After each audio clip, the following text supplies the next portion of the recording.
How good is your network here? That's what I'm thinking. If it's really good, is it MTN you used to? Okay. So it's better. Okay. I think let me disconnect mine and connect to yours. Just in case it's better. How to exit? How do I exit? First of all, stop sharing screen.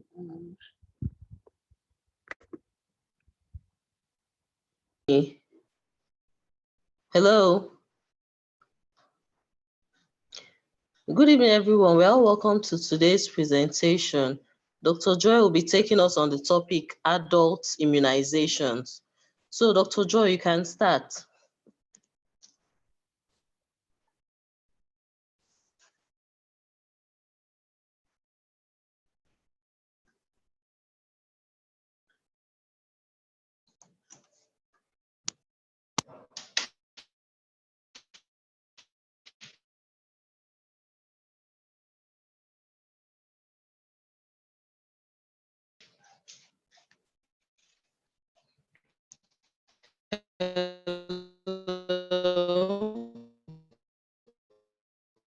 Joy, can you hear me?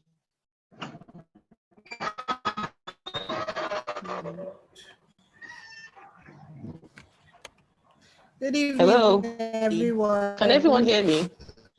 Yes, we can hear you. The Go ahead. Go ahead.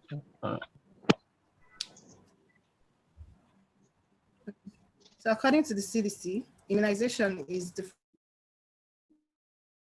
as the process by which a person becomes protected against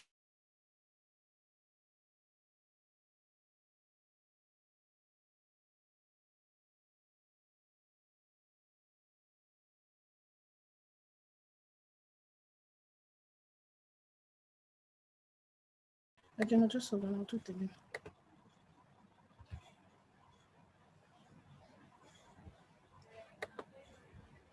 Okay, I think it's back now.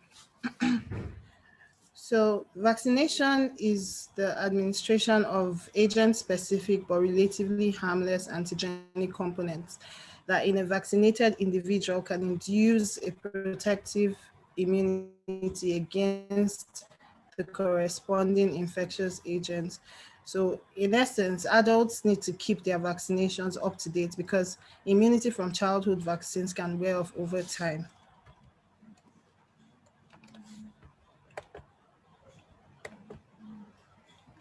Immunization has been identified as one of the most powerful tools and the most convenient and safest preventive care measure available for infectious diseases in the past 100 years because it's low cost, it has high impact health intervention, and is a key driver for universal health coverage. It is undebatably one of the 8 major public health successes of the 20th century, second to only the control of infectious diseases. So I'll give a brief run through of the history of it. 2700 before Christ, the Chinese practiced violation in order to prevent smallpox and were in fact known to be the earliest pioneers of immunization. Further down the line, in the year 3000 before Christ, the Egyptians also practiced a form of immunization that helped to prevent smallpox. They did this by making healthy individuals that had not yet come down with the disease to inhale dried out pulses from the patients that were suffering from the disease. And it was seen to show a good results and immunization against the population of at the time. However, in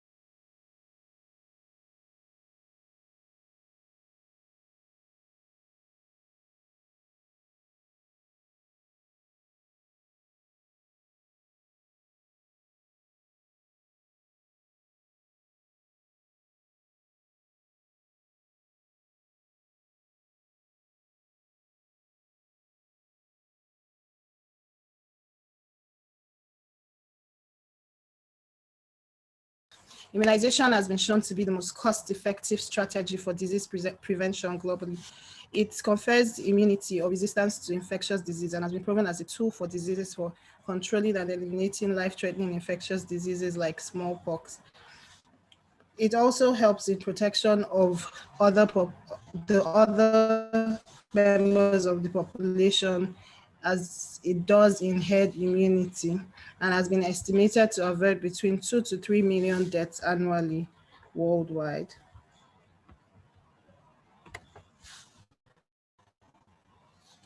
There are certain concepts and myths that have been recorded over time. There are some that the patients and parents often share, and there are some that the healthcare professionals also have. So now parents, patients, and healthcare professionals all have misconceptions about vaccinations because most times people are constantly questioning the safety and effectiveness of vaccines. And as a result of this, healthcare providers may miss opportunities to vaccinate patients by believing some of the false contraindications or following some unnecessary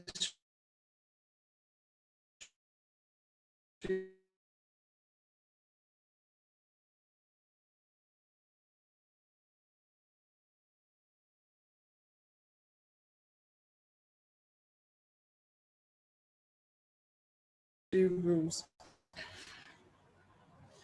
So I listed a few of the myths. So believe them and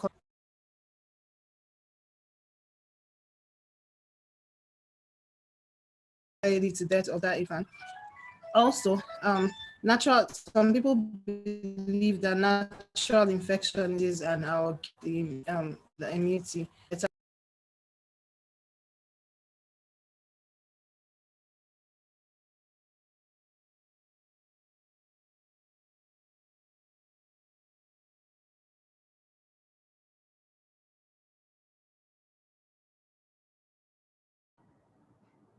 What we do to Nigeria now?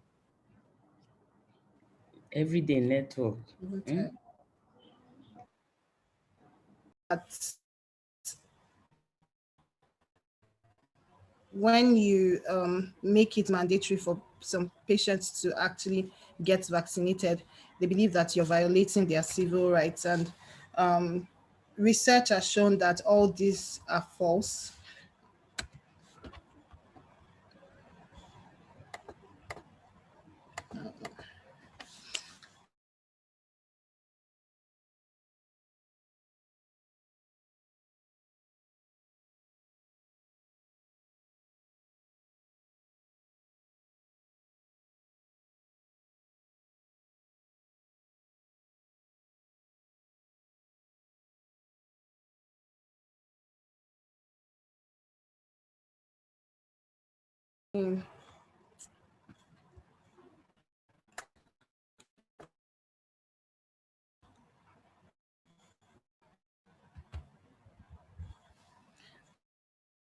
Or people that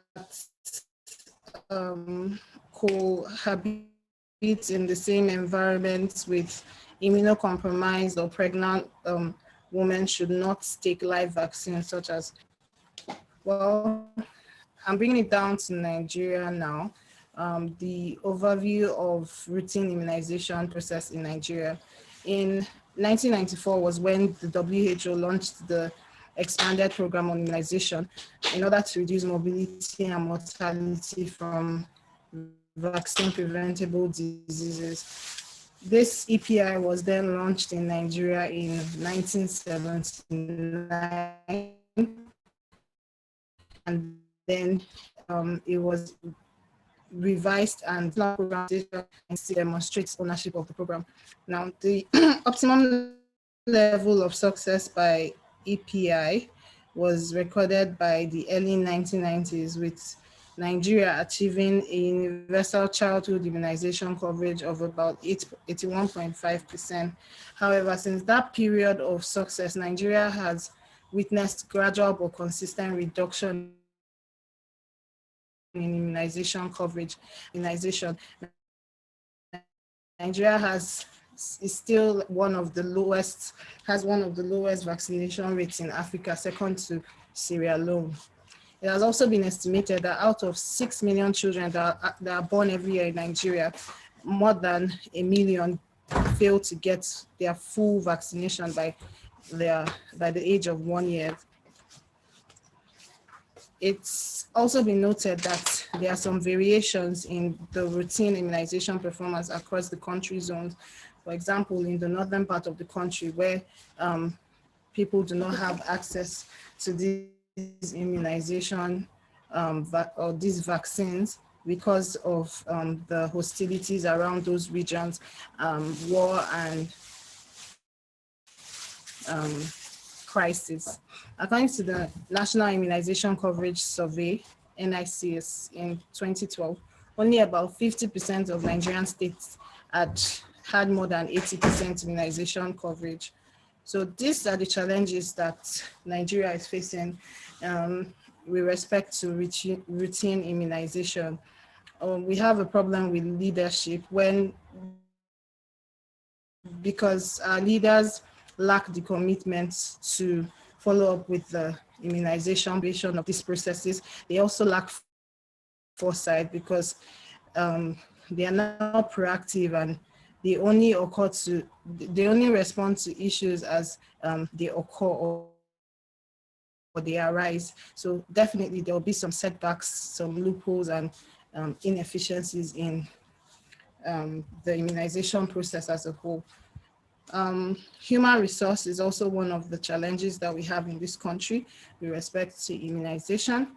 Knowledge of healthcare workers on the site of administration, dilution of the vaccines are very, very low because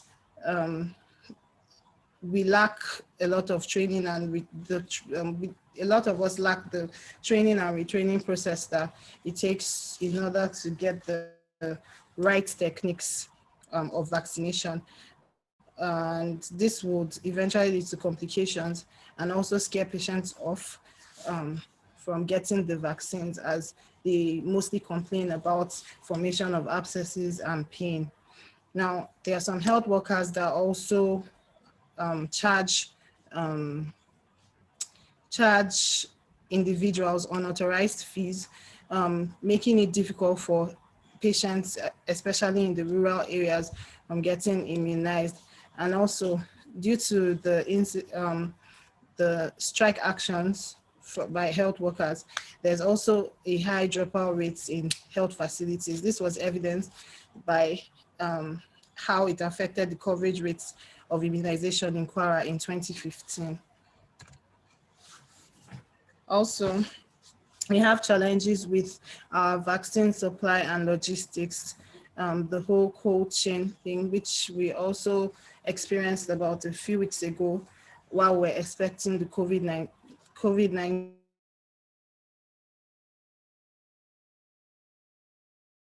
vaccines in Nigeria, because we didn't have enough cold chain storage facilities to basically there's reduced or limited global production of vaccines, and particularly for right now the COVID vaccine and then the DPT and yellow fever. Like in 2012, this led to a shortage of vaccines in Nigeria, and obviously as is occurring right now. So this also resulted into these vaccines getting out of stock because we didn't forecast this. And then there's also the issue of lack of support for vaccine distribution and outreaches, and then the cold chain equipment failures, like I said earlier, and poor electricity supply.